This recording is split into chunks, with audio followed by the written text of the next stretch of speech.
big title, hey? How do I know these are the best? Well, I had them on my cafe menu for years. Customers loved them, kept coming back for them, left rave reviews, and if they weren't available, they'd leave me a note to bring them back.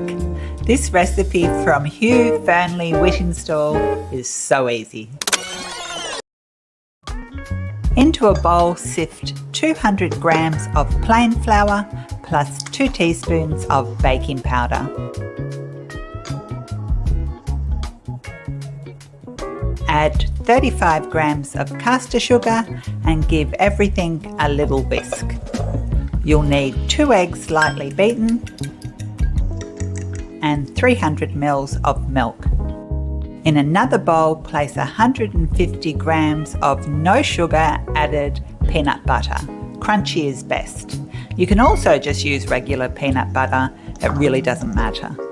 Add a little of the milk, about 100 ml, and using a fork break it up to a loose paste. Then stir in the remaining milk and beaten eggs.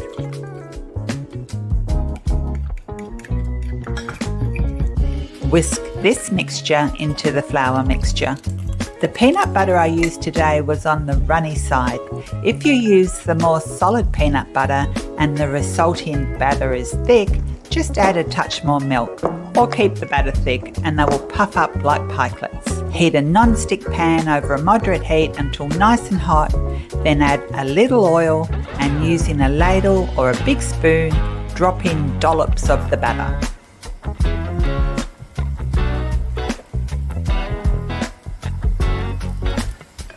Turn down your heat.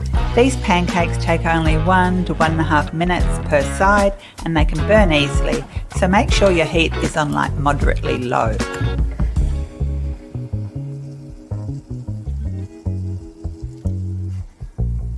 When you're ready to cook the next batch, simply remove any bits from the previous batch and no need for more oil, just ladle in some more batter.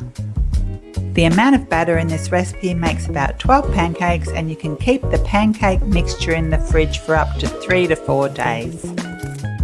Serve them with jam and cream or banana and honey or maple syrup and vanilla ice cream. Whatever you do, just do it. It is so good. Thanks Hugh, and thank you for watching. The recipe is in the description of the video.